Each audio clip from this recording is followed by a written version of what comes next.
And with the latest mass shooting, we'll take a look at the investigation and what Arizona is doing to prepare for mass emergencies. Cronkite News starts now. Good evening and welcome to Cronkite News. I'm Jackie Padilla. And I'm Erica Lang. Thanks for joining us. Tonight we begin with an update on the San Bernardino shooting. Here's what we know so far. The FBI has taken the lead in the investigation. After a search of one of the suspects' home and garage, authorities found 12 pipe bomb-type devices, plus hundreds of tools, many of which could be used to construct improvised explosive devices.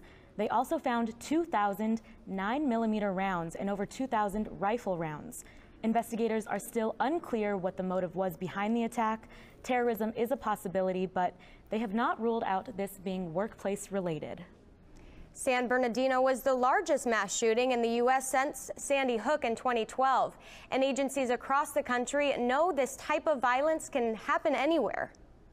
Reporter Julia Thatcher looked at what different departments in Arizona are doing to prepare for mass emergencies. Mass shootings make headlines and flood news screens, but it also creates public awareness and causes for concern. It's going to happen, just a matter of where. In recent events, the public often wonders, how is my police department preparing for mass emergencies? What I found out was that it was more about what individuals and businesses can do to help prepare first responders. Majority of active shooter incidents occur by someone who is familiar with the property, possibly a coworker. So they're going to know those same elements that you do. We assume that our first responders have not only the skill set, but the knowledge. If they haven't been in your facility, they're not familiar. So the best thing you can do is bring them into your facility and have them take a look and evaluate it and say, here's where I see you have some vulnerabilities. Departments that I reached out to today declined to do an on-camera interview or even comment on how they prepare for mass emergencies. The reason being, they didn't want to divulge even the slightest part of their emergency action plans. The Phoenix Police Department did give a statement which said, in part, "We have had multiple training sessions specific to active shooter scenarios, which have included various community partners, police, and fire officials. As we work to ensure the safety of our own local community, our hearts go out to the victims, families, and first responders affected." Penzone said people need to be conscious, but he doesn't want them living in fear. You may find yourself caught in a situation that you are unprepared for and never expected. That doesn't mean if you're hurt that you're going to die. Continue to fight.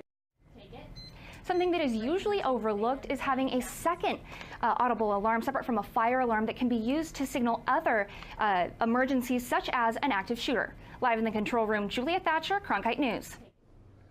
This week, Maricopa County Sheriff Joe Arpaio called on Arizona's 250,000 gun owners to be prepared to use their own weapons to fight terrorism and mass shooters. Cronkite News reporter Audrey Wheel talked with other law officers and safety trainers about citizens fighting back. In an active shooter situation, there are three options: run, hide, fight. And if you're going to fight, experts warn you need to know what you're doing. We want you to defend yourself, but you have to be cautious in doing that. Know the laws, know what's entitled, what it means to have a concealed weapon.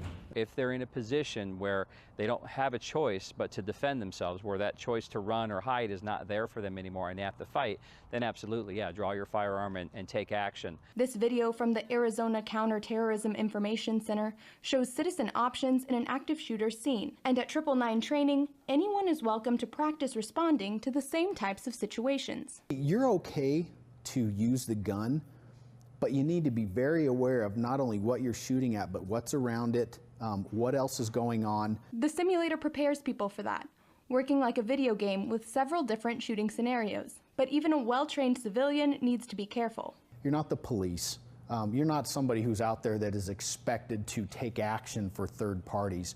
So in the majority of the situations, both us and law enforcement will usually tell people, unless it's a life or death that you have like no other choice, I want you to be a good witness, keep that weapon holstered. But he says the bottom line is you have to do whatever it takes to keep yourself safe. In Phoenix, Audrey Wheel, Cronkite News.